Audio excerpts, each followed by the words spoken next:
pekerjaan Bapa.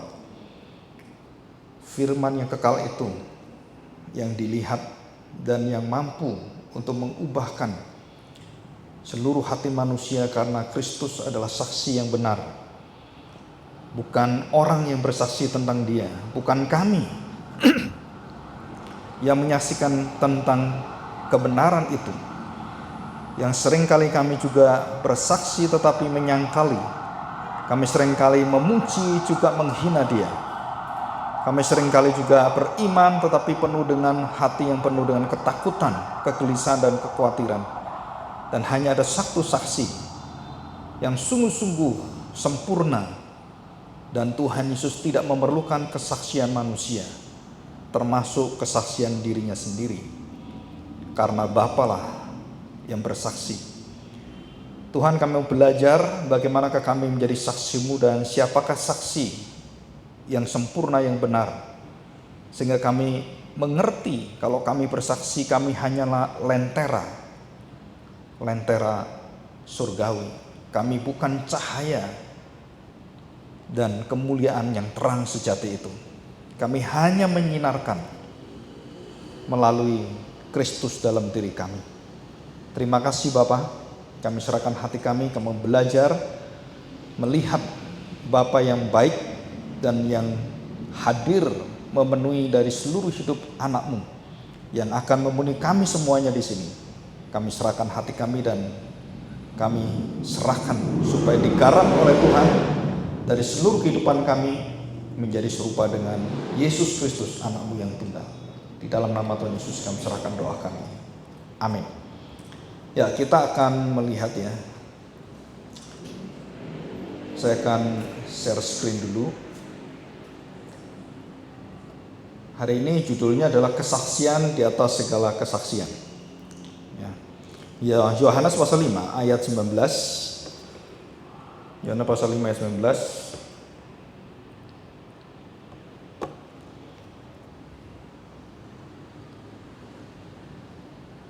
Nah, kita akan melihat, karena ini rangkaian daripada seri kitab Yohanes ya. Kita akan belajar bersama-sama.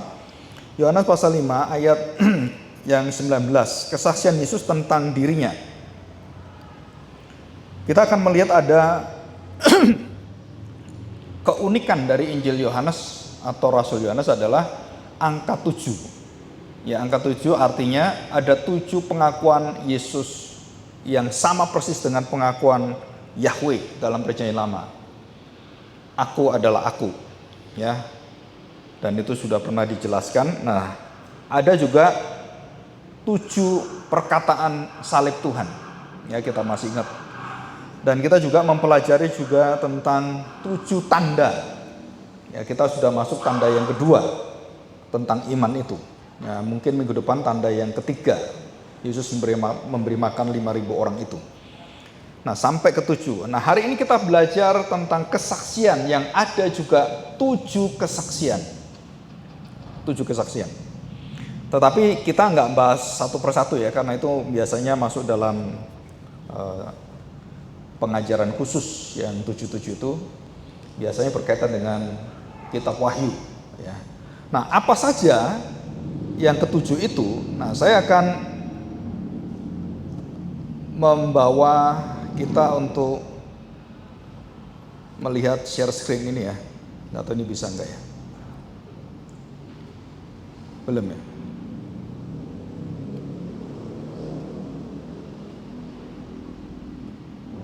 Nah, ini.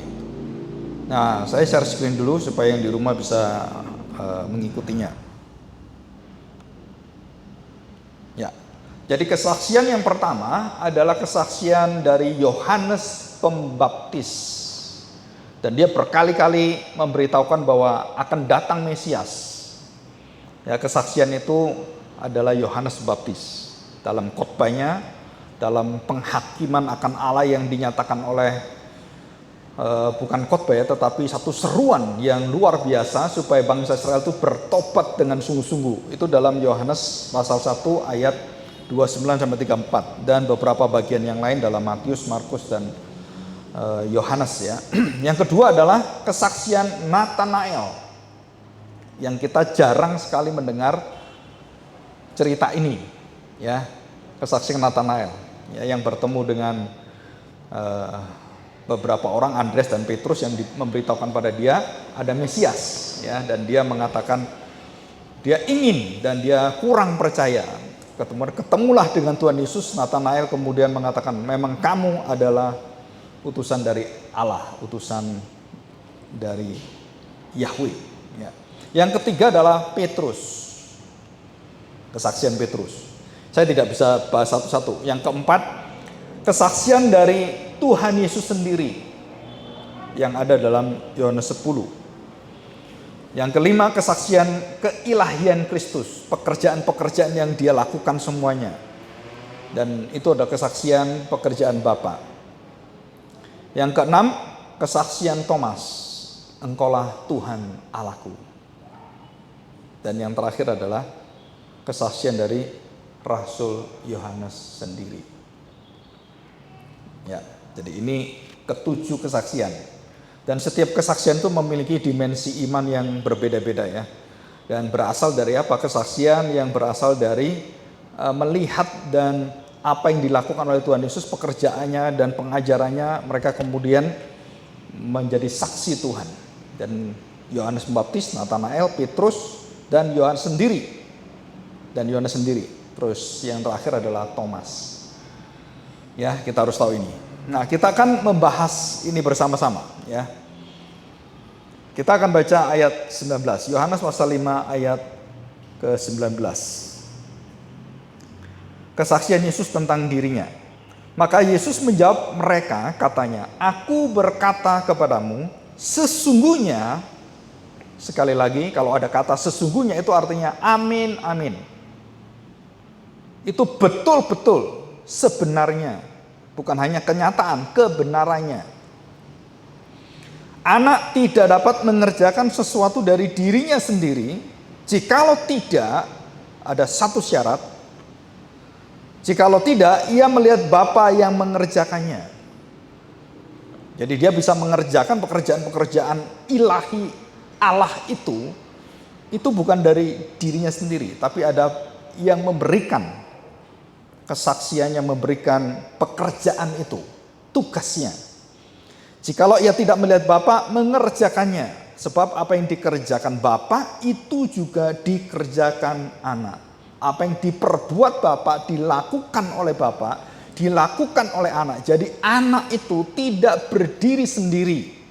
Seluruh pekerjaan apa yang dia lakukan, apa yang dia kerjakan, semua berkaitan 100%. Seluruhnya, seutuhnya, sepenuhnya itu berkaitan dengan hati Bapa dan kehendak Bapa serta apa yang mau dilakukan oleh Bapa, pekerjaan Bapa.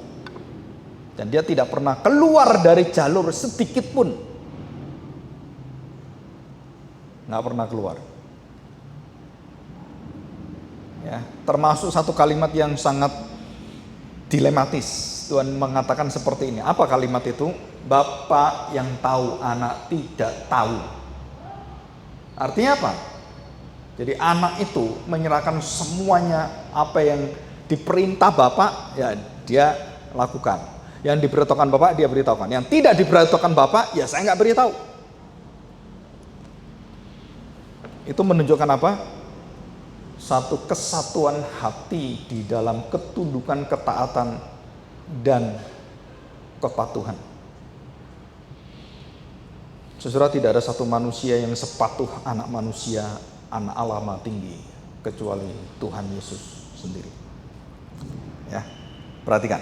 Sebab apa yang dikerjakan Bapa itu juga yang dikerjakan anak. 20.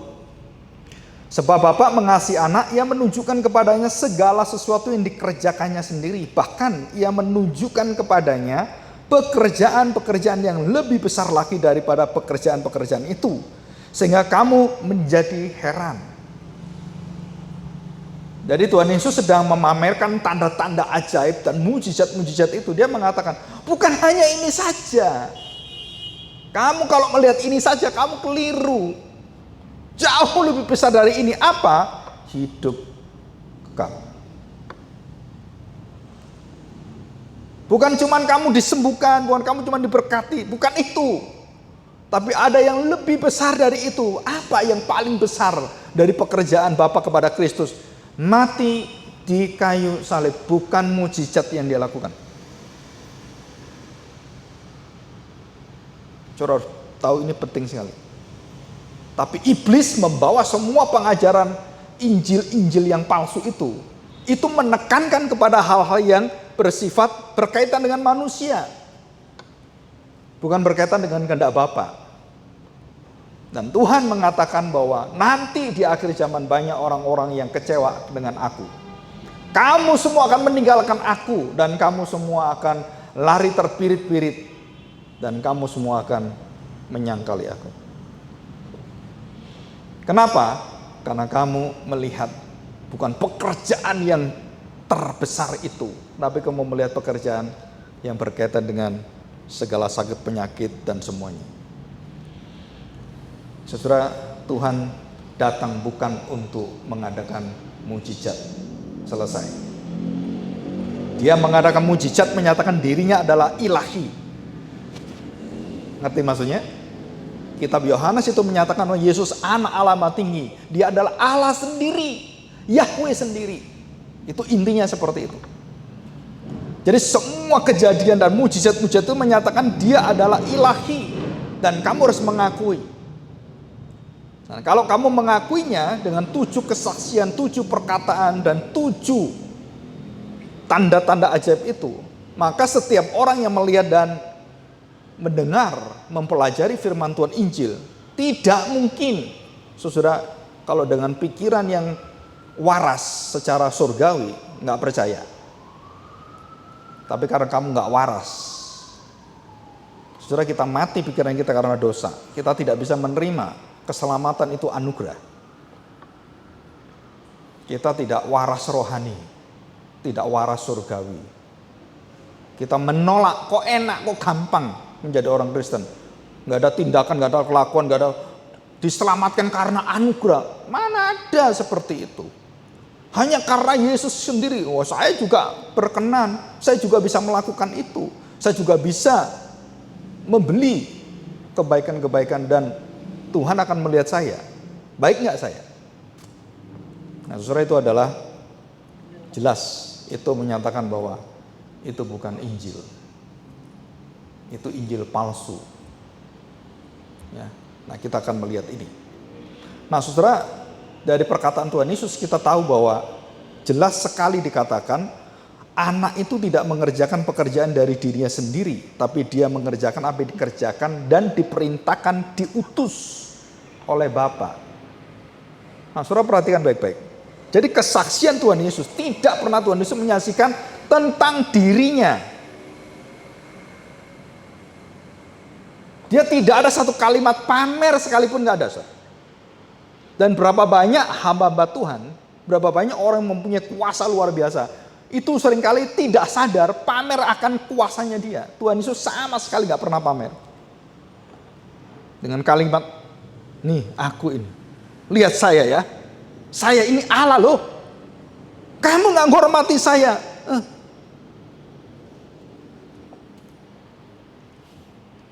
Nggak ada kesombongan satu cuil pun dalam ucapannya.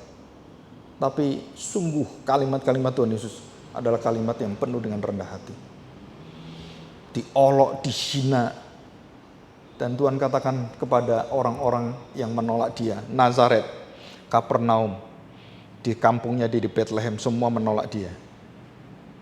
Saudara, Tuhan Yesus mengatakan, kamu ya, kalau aku mau, tak binasakan kamu. No, dia mengingatkan pada mereka, kalau kamu menolak anak Allah, kamu menolak Bapakku di surga. Dan siapapun yang menolak anak Allah, Bapa akan balas. Saudara pikir kekristenan itu gampang? Kekristenan itu hidup mati loh, saudara. Kekristenan, iman Kristen adalah iman bukan cuma kamu baik ya, kamu tidak baik. Bukan. Ini perkara hidup dan mati, kebinasaan dan kekekalan bersama dengan Tuhan. Jadi Injil Yohanes ini tidak ada batas di tengah-tengah abu-abu, nggak ada. Gelap-gelap, terang-terang, hitam-hitam, putih-putih, nggak ada hitam dan putih. acaranya Deddy Corbuzier. Saudara, mana bisa manusia mengatakan, oh ini hitam, ini putih? Nggak ada. Hanya Tuhan yang menghakimi, dia adalah satu-satunya hakim. Manusia tidak bisa mengatakan ini putih-putih, ini hitam. Nggak ada. Karena kita nggak punya standar. Yang punya standar kebenaran adalah Allah sendiri, sumber kebenaran. Jadi dialah yang mengatakan semuanya. Ya, oke, ayat yang ke-20. Sebab Bapa mengasihi anak dan ia menunjukkan kepadanya segala sesuatu yang dikerjakannya sendiri. Bahkan ia akan menunjukkan kepadanya pekerjaan-pekerjaan ini lebih besar lagi daripada pekerjaan-pekerjaan itu. Sehingga kamu menjadi heran. 21. Sebab sama seperti Bapa membangkitkan orang-orang mati dan menghidupkannya. Apa yang dilakukan oleh anak? Saudara tahu? Sama. Demikian juga anak menghidupkan barang siapa yang dikehendakinya. Ini kuasa apa? Keilahian. Kalau Bapak bisa bangkitkan orang mati, bisa membinasakan orang-orang hidup, anak juga bisa. Saudara, ini artinya apa?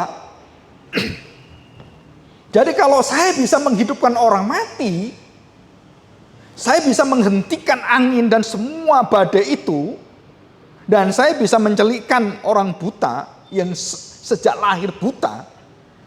Lazarus bisa bangkit. Kamu tahu siapa saya? Saya sedang menyaksikan siapa?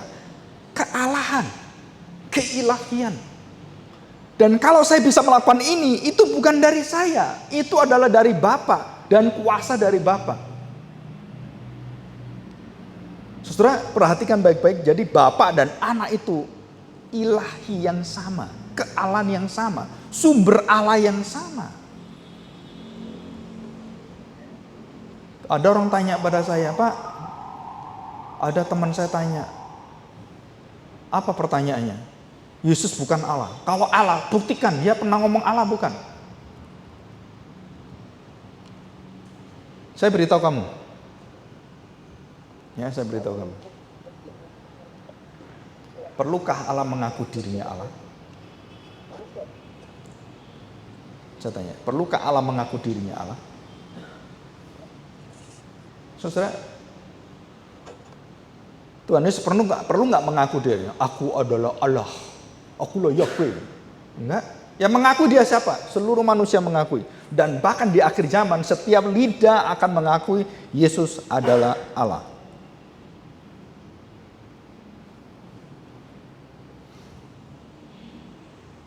Saudara, nanti kita melihat di ayat ini, waktu dia melakukan segala sesuatu pekerjaan itu, orang terkagum.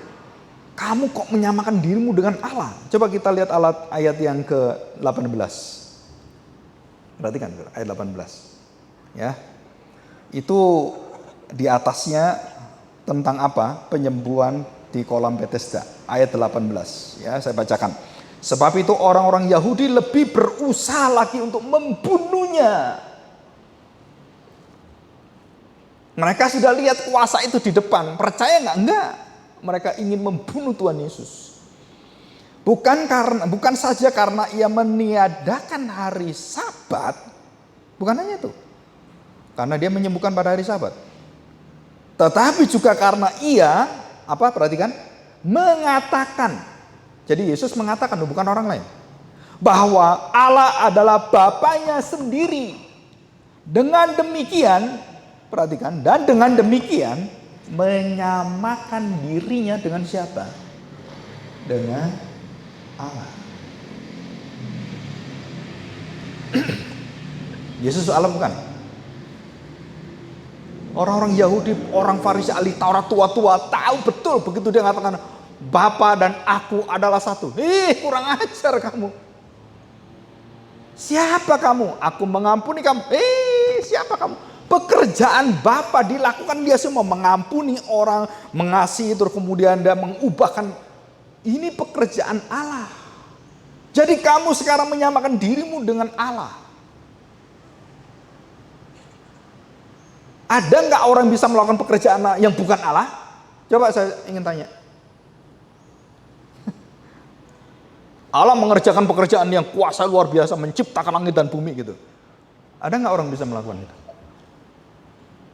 Nggak mungkin kan? Jadi kalau ada orang bisa melakukan itu, ya dia itu Allah.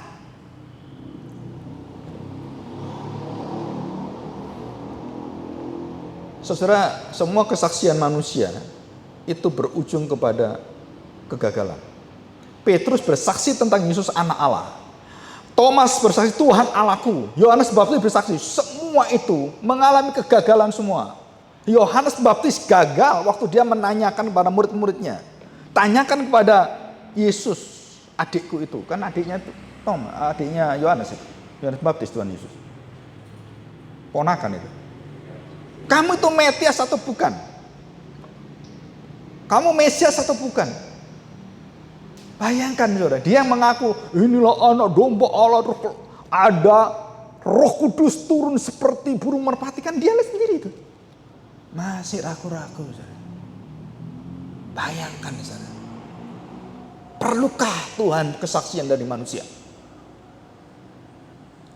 Yang saya ingin kita belajar adalah kenapa Tuhan tidak membutuhkan kesaksian dari manusia? Karena kesaksian manusia tidak pernah sempurna. Petrus, ngotot bersaksi, mengakui kamu itu Mesias anak Allah. Kalau kamu di penjara, kalau kamu sampai dipegang, dianiaya orang, kalau sampai kamu dibawa dalam pengadilan, aku mau mati bagimu. Gaya sekali. Itu kesaksian gedebus. Kesaksian takabur. Banyak orang Kristen bersaksi seperti itu. Aku ini sudah melayani Tuhan, sudah mati-matian melayani Tuhan. Saudara, kadang-kadang ada orang yang bersaksi seperti itu, saya tuh mau tertawa. Saudara. Memang Tuhan butuh mati-matianmu gitu? Yang bekerja itu Tuhan atau kamu? Yang mengasihi Tuhan atau kamu? Orang bangga gereja ini ya, luar biasa loh ini. Kalau nggak ada bapak-bapak ini gereja nggak berdiri, luar biasa ya. Bapak-bapak, wah persembahan bapak ini luar biasa. Bapak itu bangga semua bapak-bapak yang pendonor itu. Ya, memang. Kalau saya nggak kasih, nggak bisa ini berdiri seperti ini. Udah keperangkap setan dia. Memang saya tanya, memang Tuhan butuh gedung kayak gini? Memang butuh uangmu gitu? Coba kita pikir baik-baik. Kenapa Allah tidak mempercayakan itu kepada manusia dan tidak ada satu manusia pun yang dipercaya oleh Tuhan Yesus? Dan hanya Bapaknya dia percaya. Saudara pikir baik-baik saudara. Semua bersaksi, bahkan iblis pun bersaksi tentang Yesus. Engkau anak Allah. 2000 iblis legion itu sujud tersungkur. Menyembah Tuhan Yesus, saudara. Apakah Tuhan Yesus percaya dengan kesaksian setan-setan itu? Enggak, saudara. Maafkan saya.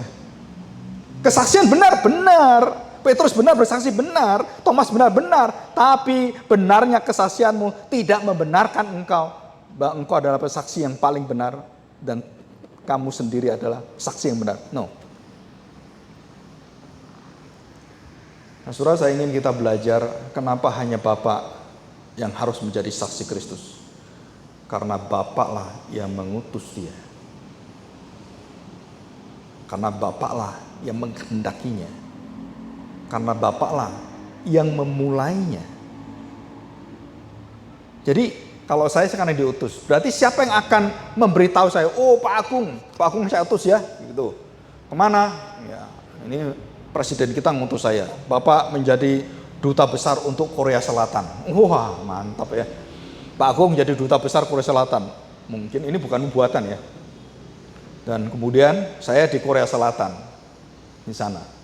Saudara, saya tanya, saya waktu berada di Korea Selatan, orang menghargai saya pribadi atau orang menghargai Indonesia? Wakil dari presiden saya. Saya tanya, yang dihargai saya, pribadi saya, atau yang saya wakili? Tentu saja yang saya wakili. Nah, saudara, kita akan melihat perbedaan ini, lentera dan fos. Likinos dengan fos. Likinos itu lentera, fos itu adalah terang. Kamu adalah terang dunia, akulah terang dunia. Loh, kok sama Pak? No, beda. Fos itu adalah sumber dari terang, dan terang yang terang dari segala terang itu adalah fos. Tapi lentera itu adalah karena ada yang menerangi kamu terang. Bulan itu bukan sumber fos. Bulan itu menyala di malam hari karena matahari. Maka bulan harusnya matahari itu paklan. Kan itu bulan. Dari paklan gitu kan. Matahari itu paklan harusnya. Jadi yang sumbernya siapa? Matahari itu sumbernya. Dan bulan ini adalah kena sinar matahari dia jadi terang. Terus kita mengatakan, oh bulan engkau sumber terang. Salah. Kalimat itu salah. Nah, saudara perhatikan baik-baik. Waktu Yohanes menyatakan terang, waktu Petrus menyatakan kalimat engkau anak Allah Maha Tinggi, dia adalah lentera-lentera. Lilin-lilin kecil. Nah, saya mau ngomong lebih gampangnya. Yang berasal dari api yang dinyalakan dan kemudian dia menyala. Dan disitulah disebut sebagai kesaksian-kesaksian engkau adalah terang dunia. Tapi Allah adalah sumber terang yang tidak bisa dinyalakan orang lain dan tidak bisa dikurangi nyalanya. Dia menyala dengan kekuatan yang kekal, dan itulah terang yang kekal. Nah, saudara, saya ingin membahas sedikit tentang kalimat ini. Ya. Ayat yang ke 23 ya, tadi sampai 25 saya baca. Supaya semua orang menghormati anak sama seperti mereka menghormati Bapa. Barang siapa tidak menghormati anak, ia juga tidak menghormati Bapa yang mengutus dia. 24. Aku berkata kepadamu, sesungguhnya barang siapa mendengar perkataanku dan percaya kepada dia yang mengutus aku. Perhatikan saudara.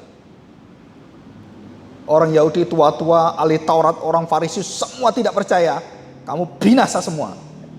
Yang percaya, ia mempunyai hidup yang kekal dan tidak turut dihukum, sebab ia sudah pindah transmigrasi.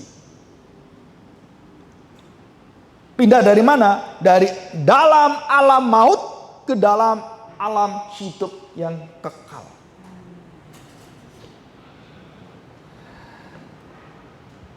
Saudara, ini bukan perkara kamu jadi baik ya, menjadi orang Kristen, bagaimana kamu menjadi suami yang mengerti istri. Bukan, saudara.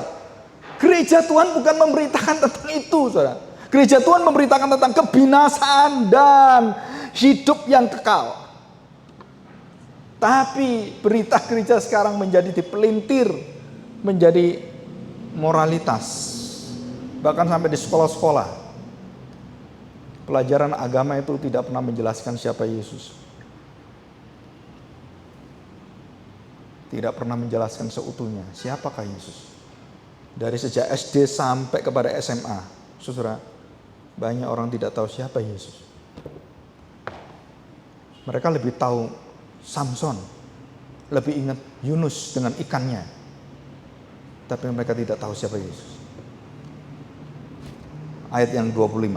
Nah, saudara, ini luar biasa nih ya. Apa yang luar biasa? Perhatikan kalimat itu, saudara. Aku berkata kepadamu, sesungguhnya saatnya akan tiba dan sudah tiba bahwa orang-orang mati akan mendengar suara Anak Allah.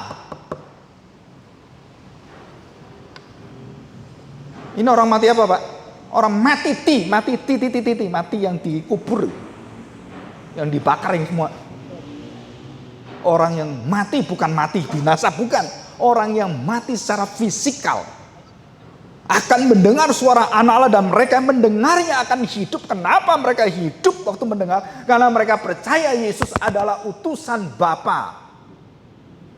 Sampai mati pun bisa dengar dia. Jadi saya tanya, orang mati bisa dengar nggak? Nggak bisa, Pak. Betul kan? Pernah ngomong dengan orang mati nggak? Halo, aku udah lama kangen dengan kamu loh. Terus orang matinya, iya. Kaget kita kan? Kenapa? Orang mati kok bisa ngomong? Nggak bisa, orang mati nggak bisa ngomong. Nggak bisa dengar, nggak bisa apa-apa. Kenapa Tuhan katakan mereka bisa dengar? Dan dikatakan di sini. Dan siapa yang mereka bisa dengar? Orang mati bisa dengar siapa? Suaramu? No. Suara siapa, Sir? Suara siapa? Pemberi hidupnya. Suara Allah. Malaikat tidak bisa berbicara dengan orang mati. Dan hanya Allah yang bisa berbicara.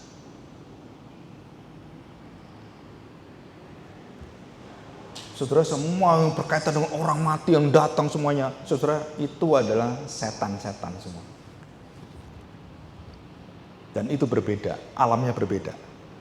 Dan dikatakan di sini 26 ya. Mendengar suara Allah, orang-orang mati itu hidup, sebab sama seperti Bapa mempunyai hidup dalam dirinya sendiri, demikian juga diberikannya anak mempunyai hidup di dalam dirinya sendiri, dan ia telah memberikan kuasa kepadanya untuk menghakimi karena ia adalah anak manusia.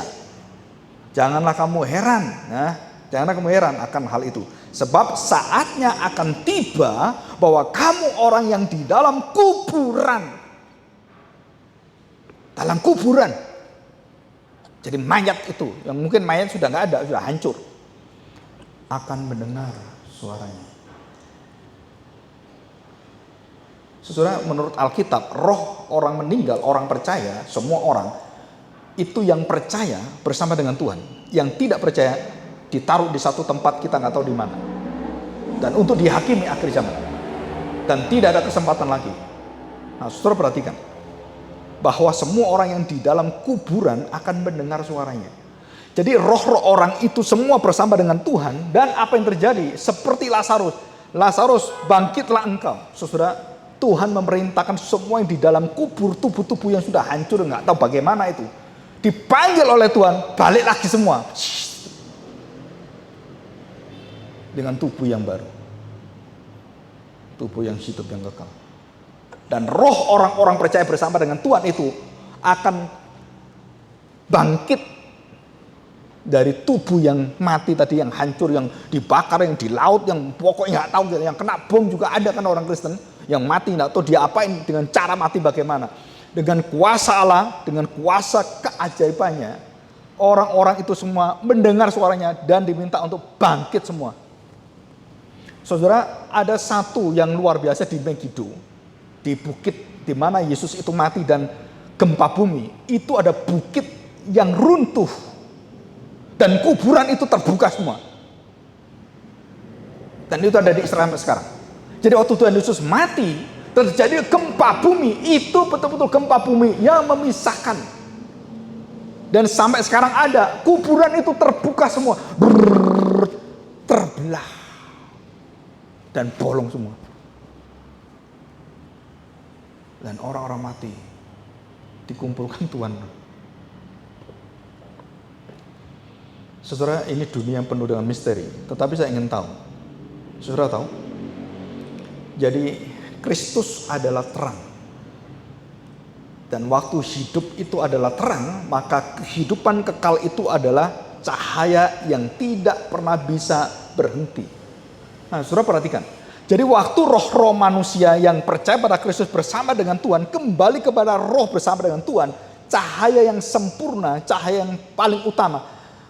Waktu dalam kitab Kejadian manusia diberi roh oleh Tuhan, sesuatu itu adalah roh, itu adalah cahaya Tuhan. Dan kita miliki itu.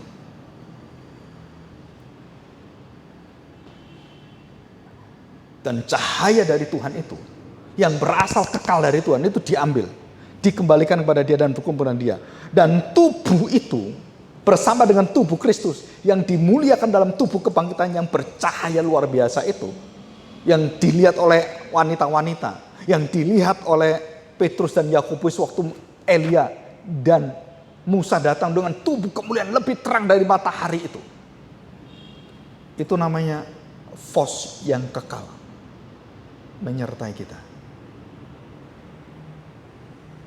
Saudara, ini bukan cerita seperti Walt Disney atau cerita tentang cerita-cerita keajaiban, bukan. Saudara, ini betul-betul kenyataan yang ada di depan kita. Jadi tubuh kita itu akan mengalami kemuliaan dengan roh kita, itu akan bercahaya dalam kesempurnaan terang Allah. dengan satu syarat, engkau mengakui aku berasal dari Bapa. Dan kamu akan bersaksi bagiku, bukan bersaksi bagi dirimu, dan orang akan tahu kamu berasal dari kekekalan surgawi atau bukan, karena hidupmu bukan untukmu lagi, tapi untuk kemuliaanku, aku untuk kemuliaan Bapa. Jadi kamu hidup untuk kemuliaan Bapa yang bersama dengan aku. Dan itulah kesaksian yang terakhir ke-8. 7 kesaksian di dalam kitab Injil Yohanes. Dan terakhir adalah gereja Tuhan adalah terang, menjadi saksi dan kekal selama-lamanya. Dari di bumi ini sampai di surga, engkau memuji-muji Kristus dan Bapa surgawi selama-lamanya. Dengan tubuh kekal yang baru, dengan tubuh yang diubahkan oleh Tuhan. Dan ini kalimat-kalimat menjadi jaminan. Kubur-kubur semua dipanggil dan mendengar suara Tuhan. Jadi nanti kalau saya mati, yang bisa panggil saya bukan istri saya. Istri saya panggil saya, Pak Agung, saya nggak dengar. Tapi kalau Tuhan, Agung, langsung saya dengar. Lazarus, langsung dia keluar. Dan Tuhan katakan, bukan nanti akhir zaman, hai Maria, hai Marta, bukan. Hari ini aku nyatakan kuasaku. Orang mati, aku panggil dan bangkit.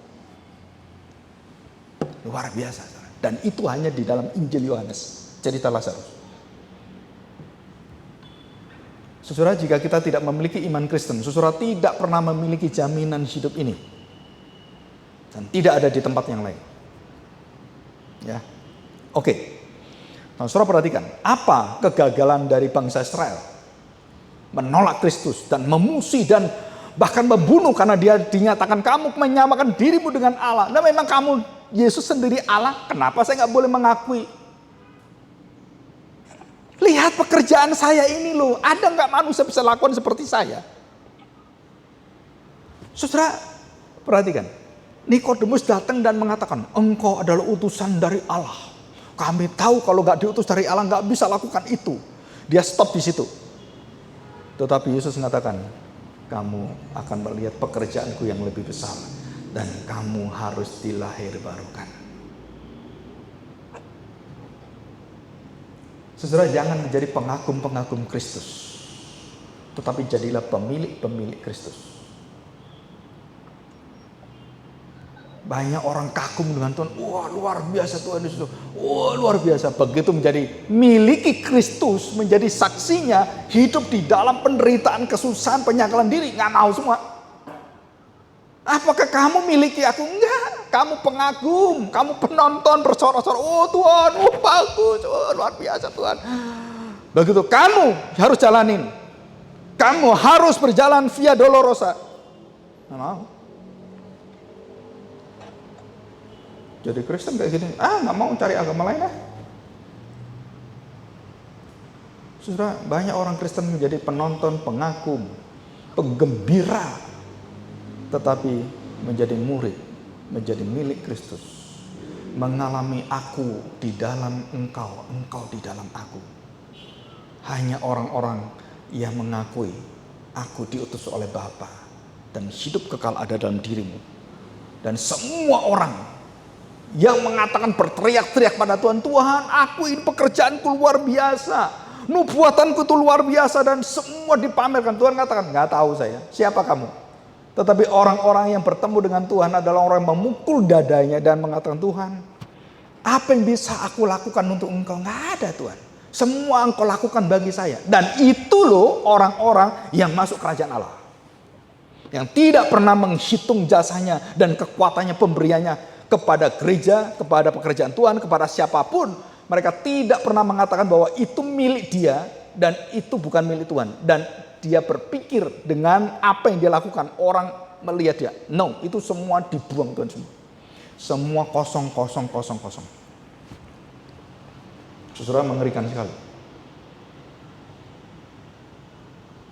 Jadi bagaimana saya bersaksi tentang Tuhan? Jangan bersaksi tentang dirimu. Anak pun berhak bersaksi, dia tidak bersaksi. Saudara, ini kalimat dari Tuhan Yesus sendiri, perhatikan. Ya. Kalimat dari Tuhan Yesus 30. Aku tidak dapat berbuat apa-apa dari diriku sendiri. Aku menghakimi sesuai dengan apa yang aku dengar. Dan penghakimanku adil sebab aku tidak menuruti kehendakku sendiri, melainkan kehendak Dia yang mengutus aku. Betul kan? Nah, sekarang ayat 31. Kalau aku bersaksi tentang diriku, berpusat pada diriku, kemuliaanku, pekerjaanku, maka kesaksianku itu tidak benar. Siapa pendeta, siapa hamba Tuhan, siapa orang yang dipakai Tuhan luar bisa berani berkata seperti ini?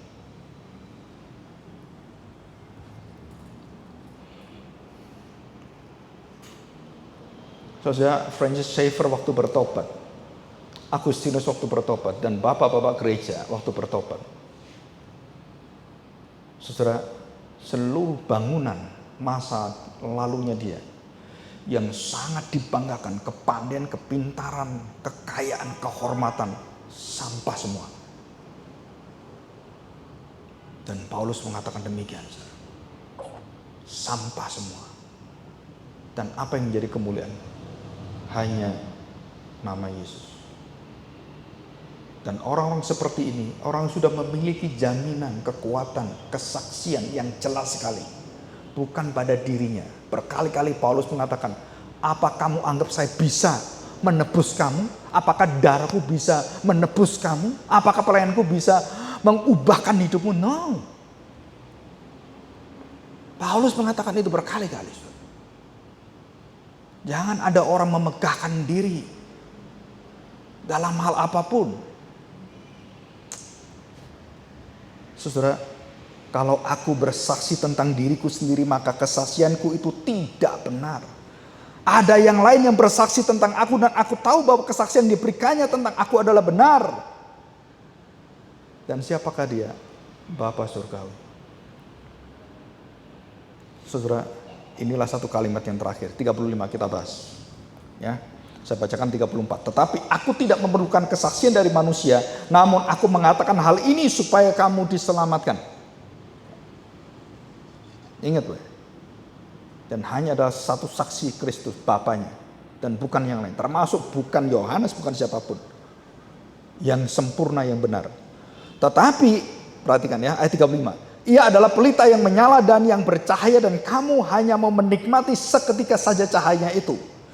36. Tetapi aku mempunyai satu kesaksian yang lebih penting daripada kesaksian Yohanes, yaitu segala pekerjaan yang diserahkan Bapa kepadaku, supaya aku melaksanakannya. Pekerjaan itu juga yang kukerjakan sekarang, dan itulah yang memberi kesaksian tentang aku, bahwa Bapa mengutus aku. Bapa yang mengutus aku. 37. Bapa yang mengutus aku, dialah yang bersaksi tentang aku. Kamu tidak pernah mendengar suaranya, rupanya pun tidak pernah kamu lihat, dan firman-Nya tidak menetap di dalam dirimu, sebab kamu tidak percaya kepada Dia yang diutusnya.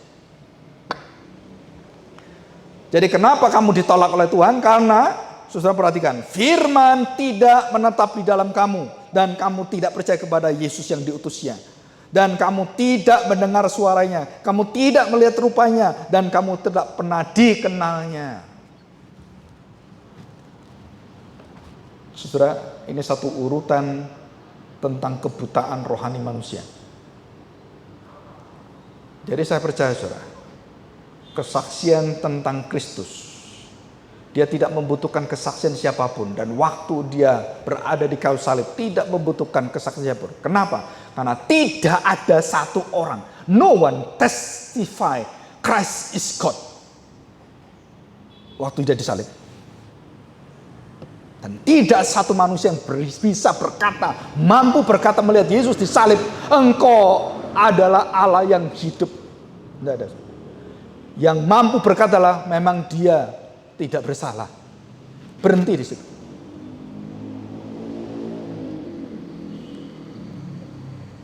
Saudara, kenapa?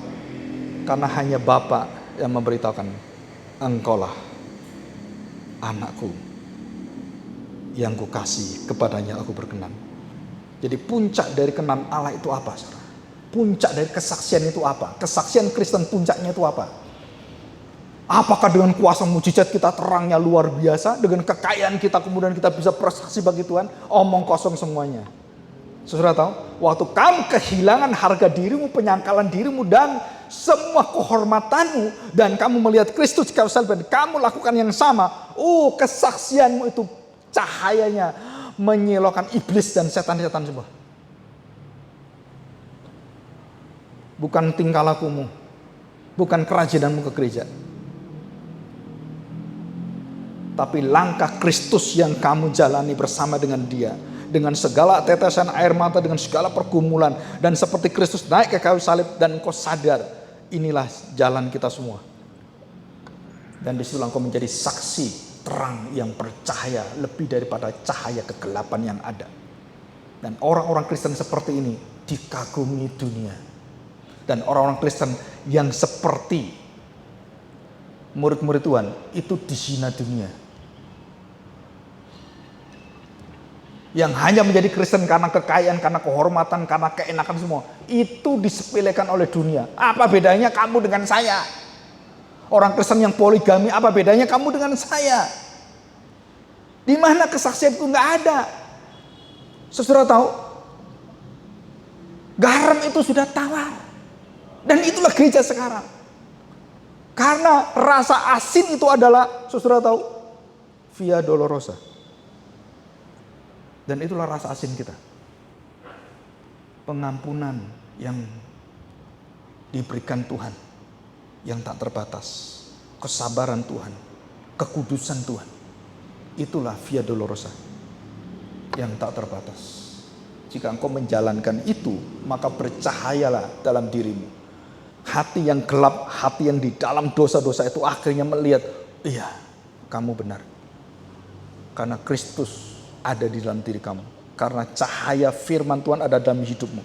Dan itu mengalahkan seluruh kegelapan, mengusir mereka semua. Dan orang-orang yang masih bergumul dengan remang-remang itu akhirnya engkau beri cahaya, lenteranya menyala lagi. Dan kita butuh hamba-hamba Tuhan yang seperti ini. Kita butuh jemaat Tuhan yang berani bersaksi. Menjadi lentera-lentera kesaksian Kristus dimanapun kita berada. Mari kita berdoa. Kami bersyukur Bapa, karena kami tahu kami hanyalah lilin bercahaya saat Engkau bercahaya. Karena tanpa cahayamu kami adalah gelap dalam kegelapan.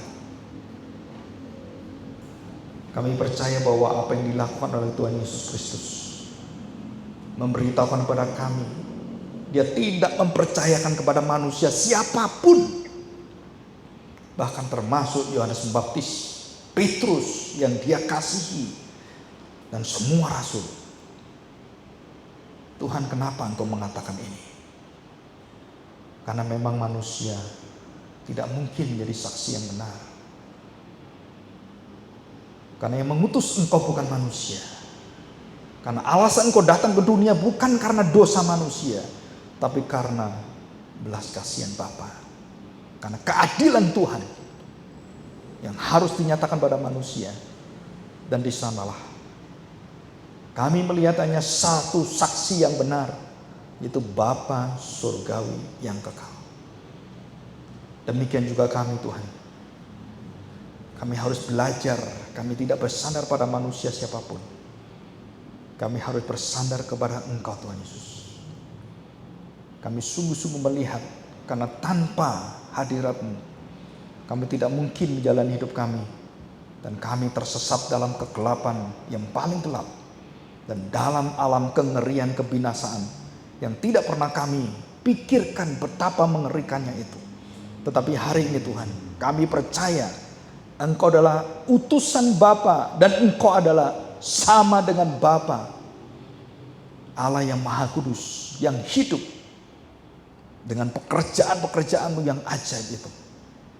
Dan bahkan dengan kematian-Mu yang menghidupkan kami. Disitulah kesaksian itu menjadi kekal selama-lamanya. Terang-Mu terang yang kekal, pokok keselamatan yang abadi. Sungai kehidupan yang memberikan kesembuhan pada bangsa-bangsa. Engkaulah air hidup Tuhan. Terima kasih Tuhan Yesus. Kami bersyukur hari ini. Di dalam nama-Mu kami serahkan doa kami. Amin. Saya serahkan kepada Petrus.